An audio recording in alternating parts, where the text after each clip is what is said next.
नमस्कार, स्वागत है आपका SLP ट्यूटोरियल यूट्यूब क्लासेस पे। आज हम राजस्थान के प्रमुख राजवंशों को प्रारंभ करेंगे और जिसमें सबसे पहले हम पढ़ेंगे आज राजस्थान में प्रमुख राजवंश के रूप में चौहान वंश। चौहानों की अगर हम बात करें, चौहान कौन थे, कहाँ से आए और इन्होंने राजस्थान में किस क्षेत्र में अपने सर्वप्रथम शासन की स्थापना की। हमने कई सारी बुकों में चौहानों के बारे में पढ़ा है, लेकिन आज उनसे हटकर थोड़ा और कुछ जानने की हम कोशिश करेंगे कि चौहान कहां से आए थे, कौन थे और इन लोगों ने राजस्थान में किन किन क्षेत्रों में अपने शासन की स्थापना की।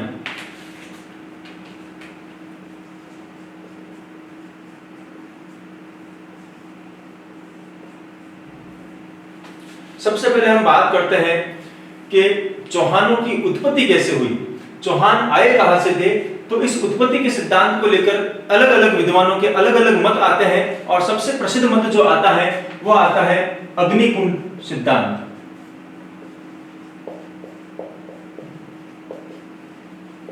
अग्निकुंड सिद्धांत, इस सिद्धांत का प्रतिपादन या इस सिद्धांत को देने वाले जो व्यक्ति थे उनमें सबसे प्रमुख नाम आता है चंद्रबरदाई का।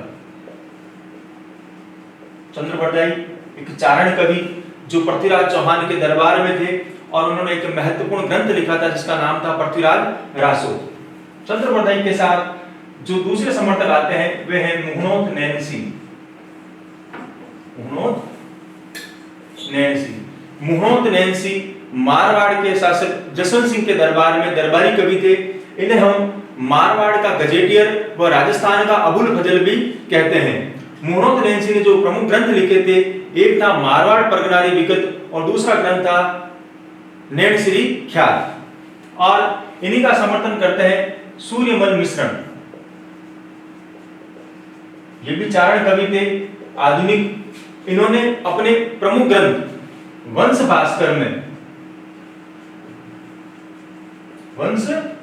भास्कर में चौहानों की उत्पत्ति का अग्निकुंड सिद्धांत प्रतिपादित किया और सूर्यमल मिश्रण का एक और ग्रंथ आता है जिसका नाम था वीर सत्सई।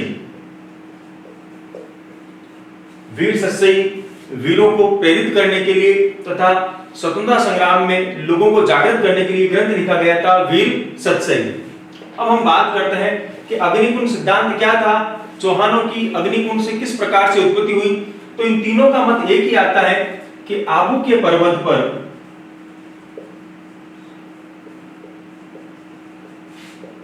ऋषि वशिष्ठ द्वारा जब यज्ञ किया जाता था तो उस यज्ञ को कुछ राक्षस प्रवृत्ति के लोग जो थे वो अपवित्र कर देते थे। ऋषि वशिष्ठ परेशान होकर अंत में वहां के आसपास के क्षेत्रों के कुछ लोगों को इकट्ठा कर उनके हाथ में हथियार दे देते हैं तथा उन राक्षसों का दमन करने के लिए कहते हैं। तो वो जो जो चार राजपूत उत्पन्न हुए थे उनमें सबसे पहले आते हैं प्रतिहार, परमार,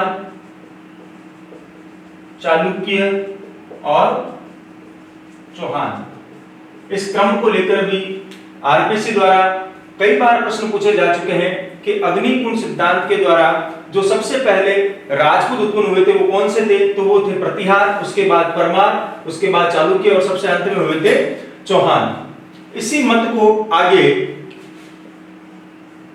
राजस्थान इतिहास के जनक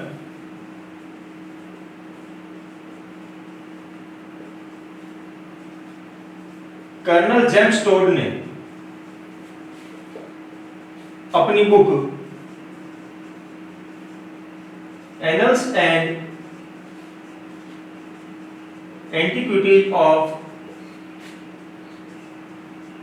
राजस्थान के अंदर समर्थन देते हुए कहा है कि जो राजपूत है या जो चौहान है उनकी उत्पत्ति विदेशियों से हुई है। इन्होंने मत दिया कि राजपूतों की उत्पत्ति जो है वो विदेशियों से हुई है और कर्नल जेम्स टोड के समर्थन में अन्य विदेशी इतिहासकार स्मिथ और कुक ने भी इनका समर्थन किया। कर्नल जेम्स टोड ने अपनी पुस्तक के अंदर बताया कि जब वशिष्ठ यज्ञ करते थे और इस यज्ञ को अपवित्र कर दिया जाता था तब इस वशिष्ठ ने या ऋषि वशिष्ठ ने यहाँ के कुछ अन्य विदेशी जातियों के लोगों को शस्त्र देकर उन्हें राजपूत बनाकर उन्हें राक्षसों का दमन करने के लिए भेजा था।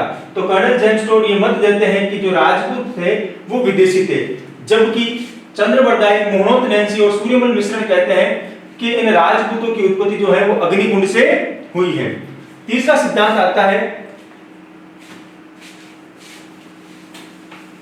ब्राह्मण, कि जो चौहान थे वो ब्राह्मण थे।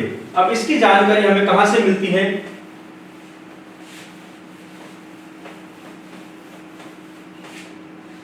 इस स्थान का नाम सुना होगा आपने, बिजोलिया। बिजोलिया वर्तमान में भीलवाड़ा में स्थित है। बिजोलिया से एक शिलालेख मिला है जिसका नाम है बिजोलिया शिलालेख। बिजोलिया शिलालेख। इस शिलालेख के जो रचयिता है वो है गुणभद्र। लगभग 12वीं शताब्दी का माना जाता है ये बिजोलिया शिलालेख। इस बिजोलिया शिलालेख में हमें जानकारी मिलती है चौहानों को लेकर कि इसके अंदर लिखा हुआ है विप्र श्री वत्स पुत्र भूते, यानी चौहान जो है वो वत्स ऋषि की संतान है, यानी ब्राह्मणों की संतान है। और इसी बिजोलिया शिलालेख के अंदर हमें ये जानकारी मिलती है कि जो सांबर झील है और जिसके चारों तरफ चौहानों ने अपने प्रारंभिक साम्राज्य की स्थापना की थी, इस सांबर झील का निर्माण वासुदेव ने किया, वासुदेव चौहान ने। और इसी बिजोलिया शिलालेख के अंदर हमें भीनमाल का प्राचीन नाम श्रीमाल, भीनमाल का प्राचीन नाम श्रीमाल व जालोर का प्राचीन नाम जाबालीपुर मिलता है। जालोर का प्राचीन नाम जाबालीपुर और भीनमाल का प्राचीन नाम श्रीमाल हमें इस बिजोलिया शिलालेख में ही मिलता है। अब उसके बाद हम बात करें कि चौहान जो थे उन्होंने अपना प्रारंभिक क्षेत्र कहां स्थापित किया, या चौहानों का जो प्रारंभिक क्षेत्र था उन्होंने अपने साम्राज्य की स्थापना कहां से की। सन 550 ईस्वी में भारत में केंद्रीकृत शासन का अंत हुआ।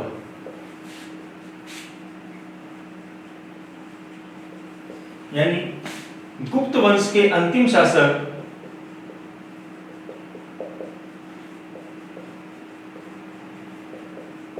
विष्णुगुप्त की मृत्यु हो गई और यहीं पर 550 ईस्वी में गुप्त वंश का क्या हो गया?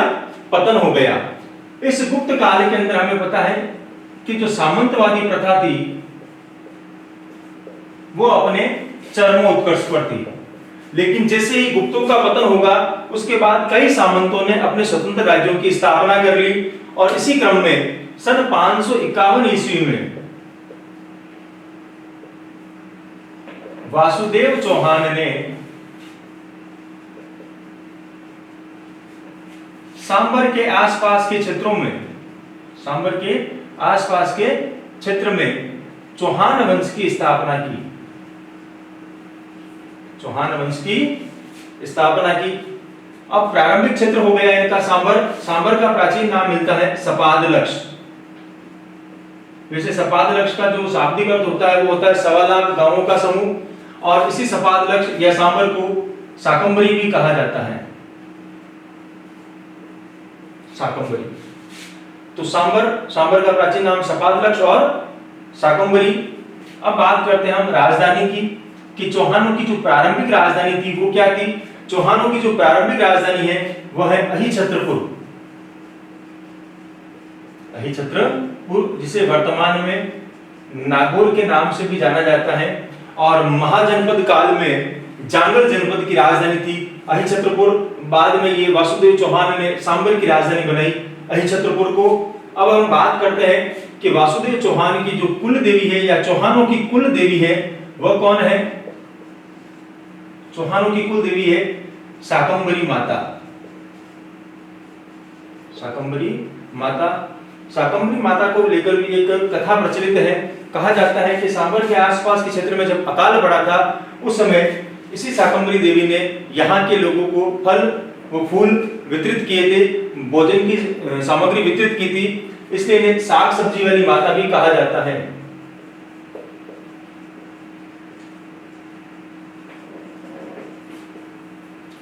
शाकंभरी माता को देवयानी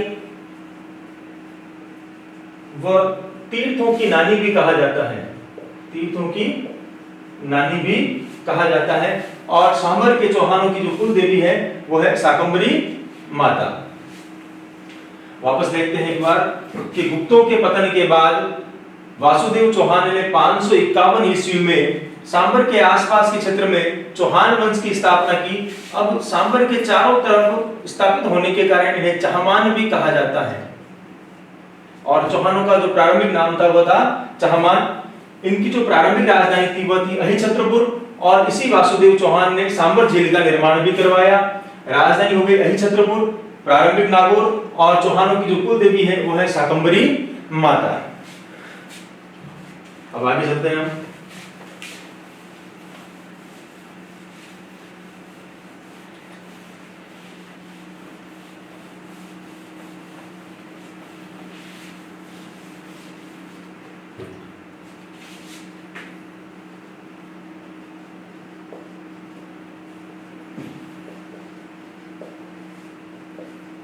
वासुदेव चौहान के बाद चौहानों में कोई साहसी शासक उत्पन्न नहीं हुआ, और आगे चलकर ये गुर्जर प्रतिहारों के क्या बन गए? सामंत। वासुदेव के बाद कई शासक हुए, जिनमें विग्रहराज प्रथम, वत्सराज, सिंहराज, मूलराज, पृथ्वीराज प्रथम आदि शासक हुए। लेकिन जो चौहानों की खोई हुई प्रतिष्ठा थी वह पुनः वापस नहीं ला सके। इसी क्रम में अगले शासक बने थे अजयराज चौहान। बात करते हैं अजयराज की। अजयराज ने सन 1113 ईस्वी में अजमेर की स्थापना की, और जो चौहानों की राजधानी थी अहिछत्रपुर उसे बदलकर अब राजधानी स्थानांतरित की गई, कहां पर? अजमेर, और चौहानों की अगली राजधानी बनी अजमेर। इसी अजयराज ने गढ़बीटली नामक पहाड़ी पर एक दुर्ग का निर्माण करवाया, जिसे तारागढ़ कहा जाता है। अब हम बात करें तारागढ़ की।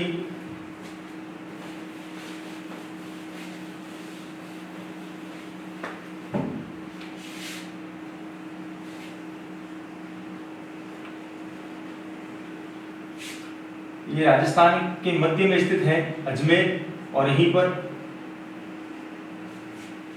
नाग पहाड़ों के बीच में गढ़बीटली नामक चोटी पर बना है तारागढ़ दुर्ग।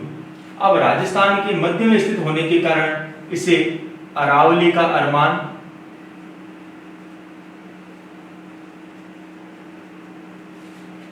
राजस्थान का हृदय व राजस्थान का जिब्राल्टर कहा जाता है। अरावली का अरमान क्योंकि ये अरावली पर्वतमाला के मध्य में स्थित है, इसलिए इसे अरावली का अरमान कहा जाता है। राजस्थान का हृदय इसलिए कहा जाता है क्योंकि ये राजस्थान के मध्य में स्थित है, और राजस्थान का जिब्राल्टर इसलिए कहा जाता है उत्तरी राजस्थान को दक्षिणी राजस्थान से जोड़ने वाला जो दुर्ग है वो कौन सा है? अजमेर। अब हम बात करते हैं जिब्राल्टर क्या है। जिब्राल्टर जो है वो वैसे तो एक जल संधि है जो यूरोप को अफ्रीका से जोड़ने व अलग करने का काम करता है। इस जल संधि को जिब्राल्टर जल संधि कहा जाता है, और यहीं पर यह काम कर रहा है राजस्थान के उत्तरी भाग को दक्षिणी भाग से जोड़ने का काम कौन कर रहा है? अजमेर। इसलिए इसको क्या कहा जाता है? राजस्थान का जिब्राल्टर। तो देखें यहाँ पे अजयराज चौहान सन 1113 में अजमेर की स्थापना की और अजमेर को अपनी राजधानी बनाया और यही अजयराज ने ही गढ़बीटली नामक पहाड़ी पर तारागढ़ दुर्ग का निर्माण करवाया। अजयराज के बाद जो अगले शासक बने वो थे अर्णोराज, जिन्हें आनाजी के नाम से भी जाना जाता है।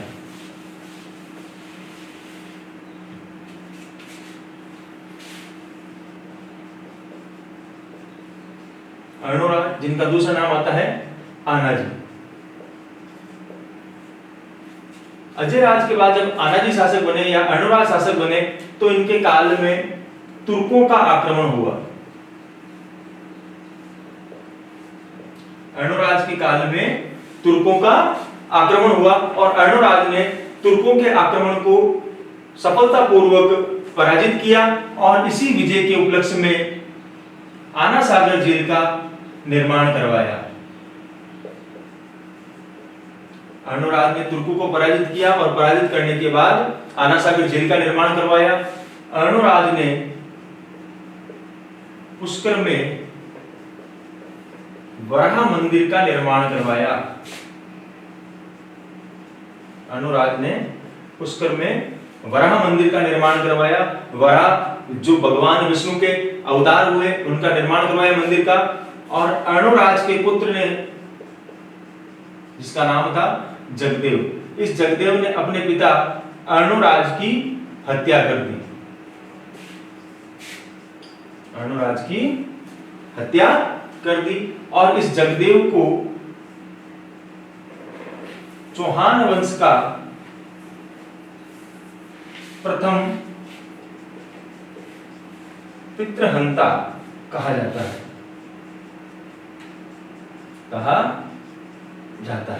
ये थे अर्णोराज।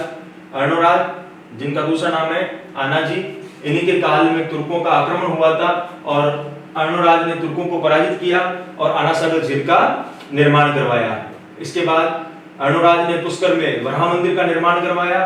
अर्णोराज के पुत्र जगदेव ने अर्णोराज की हत्या कर दी और जगदेव को चौहान वंश का प्रथम पितृहंता कहा जाता है। इसके बाद जो शासक बने वह थे विग्रहराज और विग्रहराज के बाद जो शासक बने वह थे पृथ्वीराज तृतीय या पृथ्वीराज चौहान।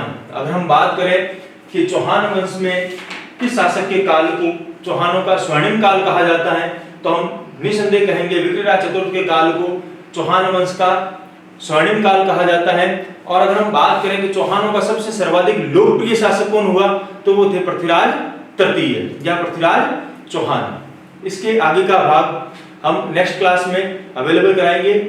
धन्यवाद। और मैं एक बार पुनः अपने सभी व्यूअर्स को कहना चाहता हूं, इस चैनल को सब्सक्राइब करें, लाइक करें और इसी प्रकार आप अपना स्नेह बनाए रखें। धन्यवाद।